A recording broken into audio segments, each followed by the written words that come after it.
I'm sorry you got all tangled up in the rope. Well, I am rather helpless. If a man were to try and kiss me now, I couldn't resist. You couldn't? No, I'd be at his mercy. Don't worry about that. Ain't no man gonna kiss you while I'm here.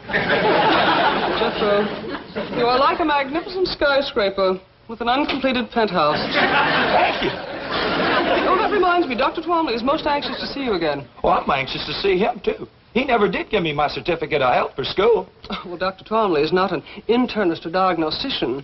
He works in the field of psychiatry. Well, as soon as he gets done working in that field and gets back to his office, I sure would like to see him. Well, we're in his office now, but what I want to explain is... Hey, I better hustle down there right now. Miss Potts says without I have a doctor's certificate, I can't graduate into the 6th grade.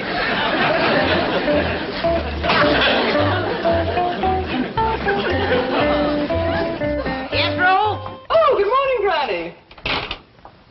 Morning, Miss Hathaway. Where's Jethro? I told him to string me a clothesline in here. I'm going to have to take a hickory switch to that boy again. He's gone, Granny, but you don't need a clothesline. I sure do. Can't hang him outside. It's going to rain today. But, Granny, you have an automatic clothes dryer that... Rain today. That's right. Well, I just read the weather forecast in the morning paper, and it says fair. Yeah, it's going to be a pretty fair rain. Granny, the Government Weather Bureau says no rain today.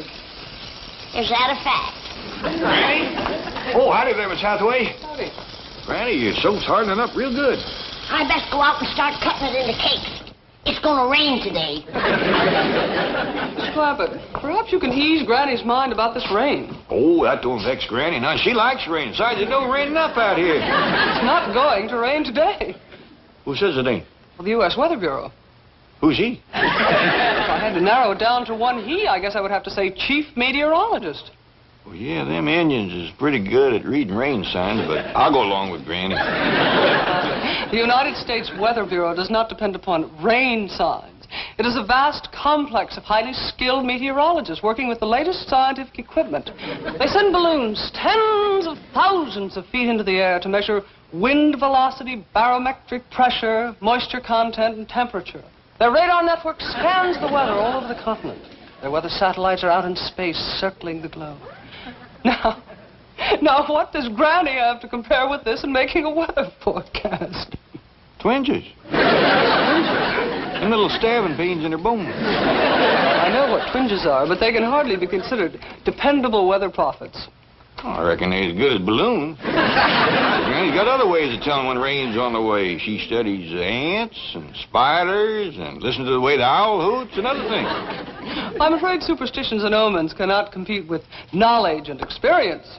Well, I'm glad you're coming around to our way of thinking. Where's Jethro? Granny's going to want him to tote that soap in before it rains. He's gone to Dr. Twombly's office.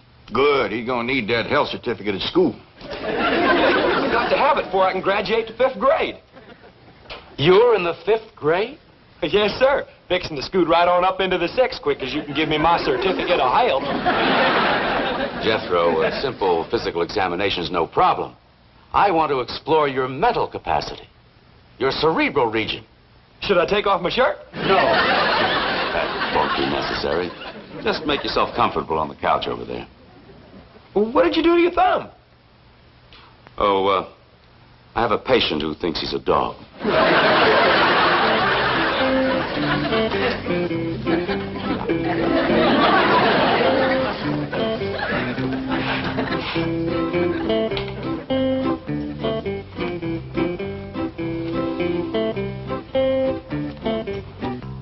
I hope this examination won't take too long. I got to get to school before it rains. Oh, you don't have to worry about that, Jethro. It isn't going to rain. Oh, yes, it is. Granny says so. When Granny says something's going to happen, it happens. Sounds like she has remarkable powers. Strongest little woman you ever did see. I meant clairvoyant powers. Would you say she's a medium? No, sir. I'd say she's a small. She's strong as a medium, and if she ever took a switch to you, you'd know it. Has she ever taken a switch to you? Oh, she sure has. Woo. And you stood for it? Last time stood for pretty near 2 days. Sounds like your grandmother is rather savage. Sometimes she's as ornery as a mud wasp in a dry gourd. Violent temper. I'll say. You're afraid of her. Oh, yes, sir. She's vicious, Well, that's a fact. mean, Darn tootin'. cruel. Oh, yes, sir. You hate her. Granny? Why, she's the sweetest little woman that ever lived. You said she whips you. Well, she sure does. How often? Just as often as I need it. Jethro, you're quite a remarkable boy. Oh, is the examination over? No, just right. Now, you say you don't hate your grandmother. But how do you feel about your Uncle Jed? Is he a strict disciplinarian? Uncle Jed says that's nobody's business. What? He says it don't matter what church you go to, just so long as you go. My question wasn't about religion. Well, if you ever get one, you just ask Uncle Jed, because he can quote the good book from cover to cover. That's wonderful. So you like your Uncle Jed? Oh, yes, sir. Well, back home, I used to brag that Uncle Jed could outshoot, outlift, outhunt, outfight, and outfigure any man in them there hills. I see. Back home, you were proud of him, Oh, yes, sir.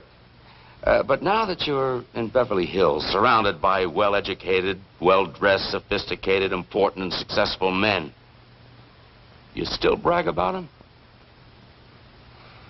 No, sir, I don't. Uh-huh. Why not? Uncle Jed says it's sinful to shame these puny little city fellers.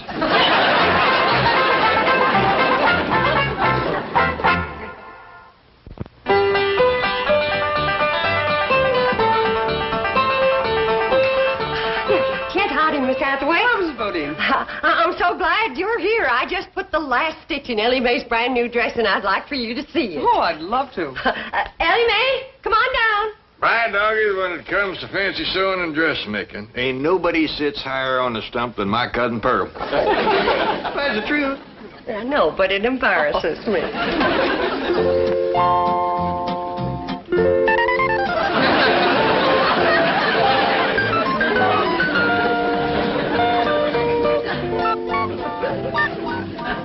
Kind of busy, isn't it? My doggies, I bet you Beverly Hills ain't ever seen a dress like that. You have my word on it. It ain't so much. Ain't, she says. Look at her, grinning like a butcher's dog. You mean you did this all yourself? Every puff, ruffle, gusset, gore, and eyelet. Let's go show it to Granny and Jethro. Oh, Mrs. Bodine, Jethro is in Dr. Twombly's office. Oh, Miss Hathaway, how well do you know that there Dr. Twombly? Well, I'm not a patient of his, but he has a very big reputation. I think I know how he got it. What do you mean? I wasn't in his office for 2 minutes, and he tried to lure me to his couch. Well, he does that with everybody. He's a psychiatrist. Yeah, he admitted that to me, and I told him he ought to try to get himself cured. Psychiatry is what he practices. Well, he ain't going to practice on Pearl. Now then, Jethro, as I've already explained, sometimes we have hostilities and aggressions which are so deeply hidden from our conscious mind that they reveal themselves only in our dreams. Now, please, try again to recall for me a few of your dreams.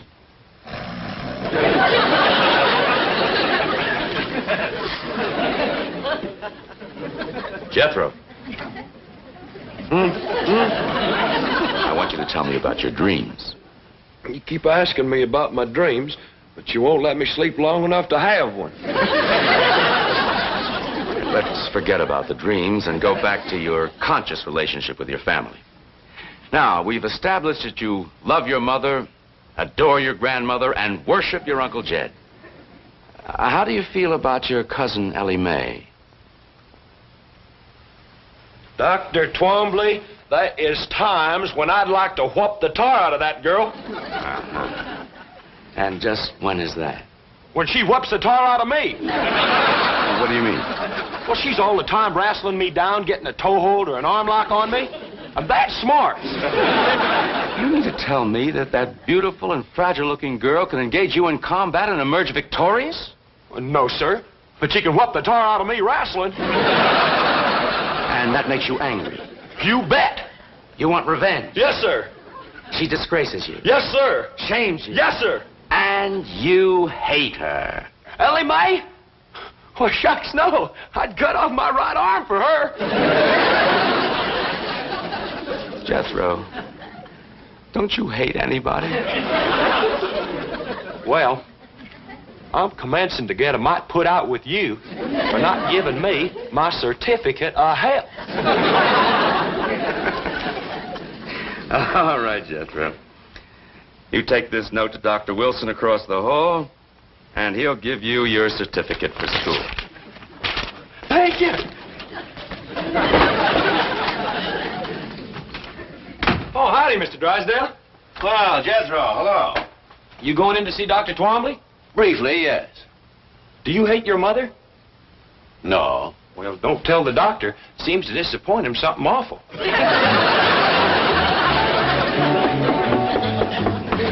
Come in. Hello, Jean. Oh, Milburn. Oh, biting nails again? Your wife was scheduled for this hour. Yes, I know. She just called me from the beauty parlor. She's running a little late there and felt she needed that more than this. And I have to agree. Your wife's doing fine. She's greatly improved. Oh, really? You know, it's hard to believe that once she was worse than she is now.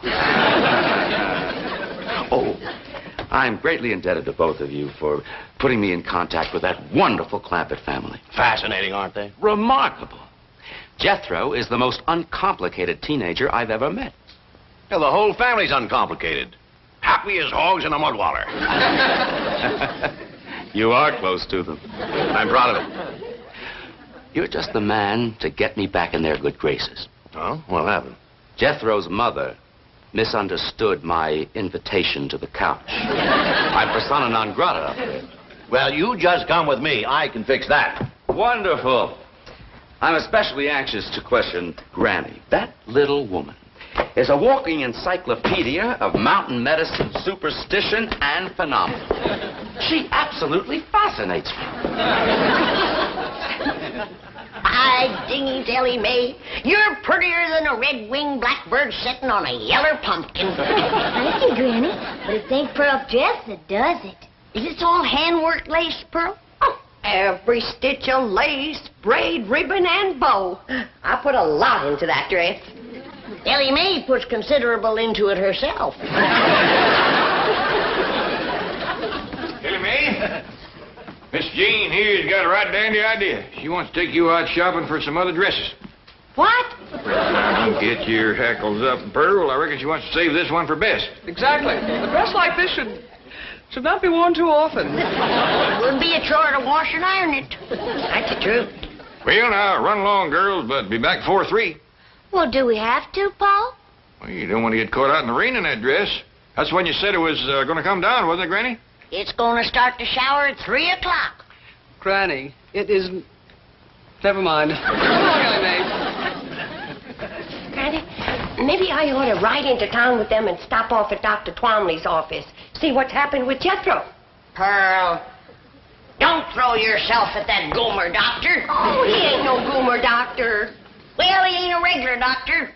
I asked him. I says, how do you cure warts?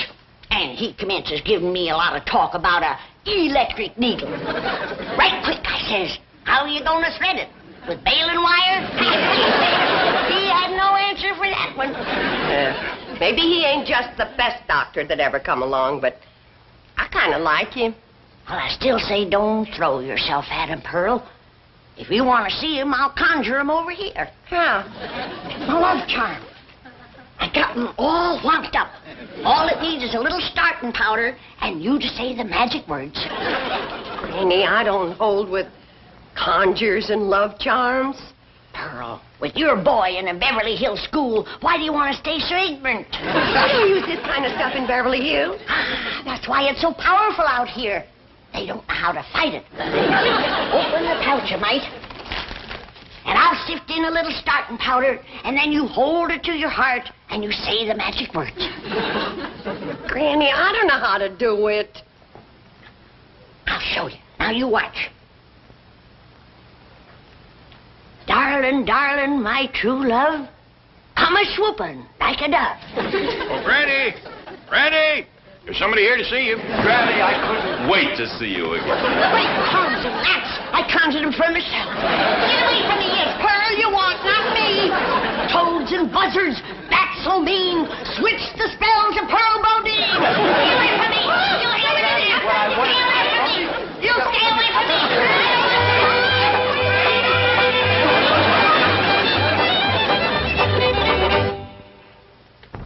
But, Mr. Clampett, you don't understand. I Just calm down, Dr. Twombly. Over here and sit on the sofa whilst you get a grip on yourself.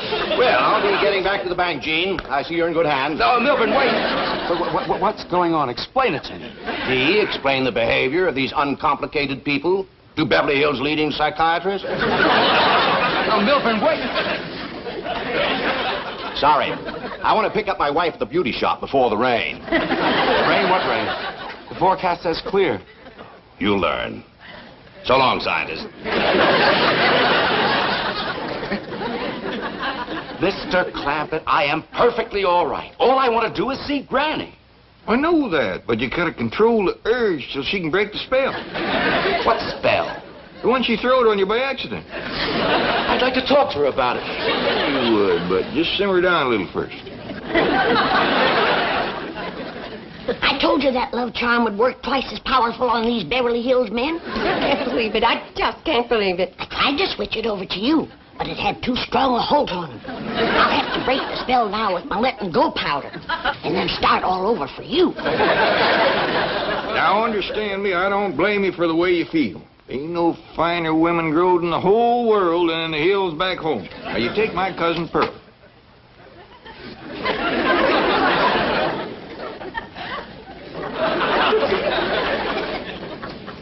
Powder, powder, white as snow, make the spell of love let go. Spell is broke, Jed. You can let him go now. Oh, Granny, wait, what did you do to me? Come back. I want to talk to you. Granny, please. Granny, looks like the spell ain't broken. Never seen a man held so tight in the grip of love. Gotta remember, this feller's a psychiatrist to start with.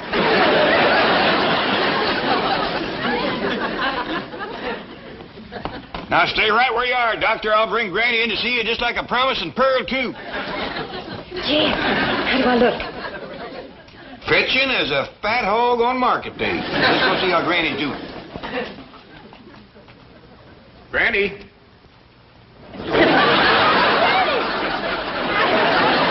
Doggy, you scare away vultures. I do appreciate this, Granny. Me, too. Come on. I'm glad to get rid of the rascal. Why, they must be 30, 40 years difference in our ages. At least. I'm not about to get mixed up in one of them May and December courtships. Here they are. Bonjour, Monsieur Doctor.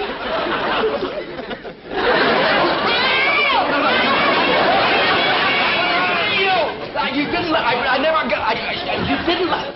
Pearl, I never see a spell to beat this one. I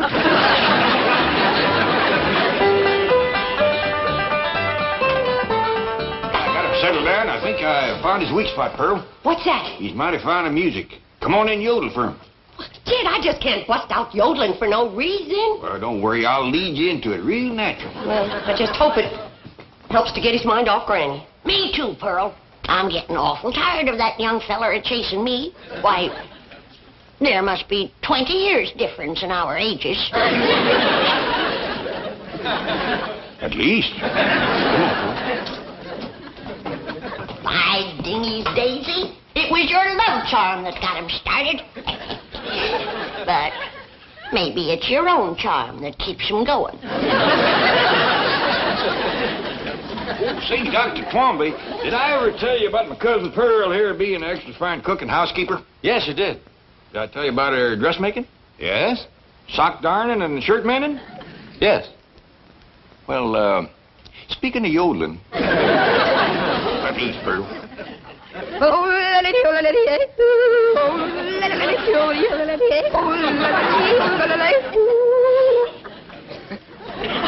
hear anything like that, Doctor? Never. You got any requests? Yes, I'd like to see Granny.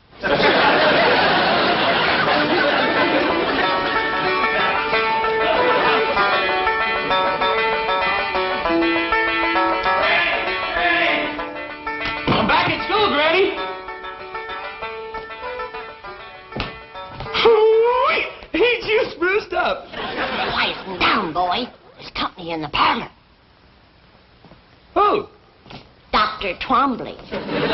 So that's how come you so fancy, dressed up and smelling with vanilla extract. Of course not. Well, he's right taken with you, Granny. He's been asking me a lot of questions about you. Don't be silly. Why, there's at least 5 or 10 years difference in our ages. How many? Tuck away, it's going to start to rain. But, Granny, the paper says that... Scoop when I tell you. Did I hear Jeff? Oh, here you are, Granny. Thank goodness. At last, maybe we can be alone together for a little while. I've got so much to talk to you about. Before we begin, I want to remind you that I ain't no spring chicken. I couldn't care less. I'm glad you're the age you are. Well, you ain't exactly just hatched out of the egg yourself. So much the better. Gives us more in common. Well, as long as you got your eyes wide open, let's go into the parlor. No, wait. I've got a better idea. We'll only be interrupted in there. My car's out front. We'll go for a drive. We can talk much better that way. Is that your car out front with no top on it? Yes, I always take the top off this time of the year. Well, we can't go driving because it's going to start to rain. No, it isn't. No, I say it is. But I heard the news on the way over. The weather forecast is for clear skies. What time is it? A little before 3. It's going to start to shower any minute. No, it isn't. No, I say it is. What makes you think so? I've been reading the signs. What signs? The way the ants is banking the dirt up in front of their holes. And the owl is hooting close to the house during the day. Fascinating. Come on.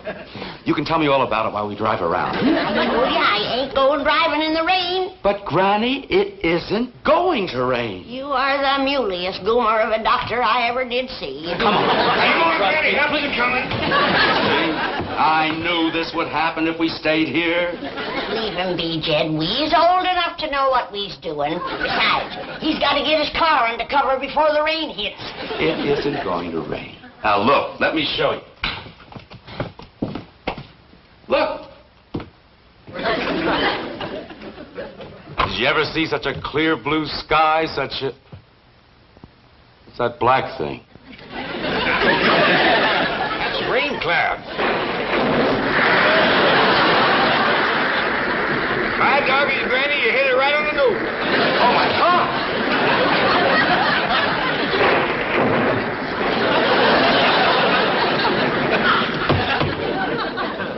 That poor fellow's going to get soaked, but I reckon a cold shower won't hurt him none. Might even broke the love spell you throw it on him, Granny. Oh, I don't care about that no more. Things wouldn't have worked out between him and me no way. Well, what do you mean? He's too old and set in his ways.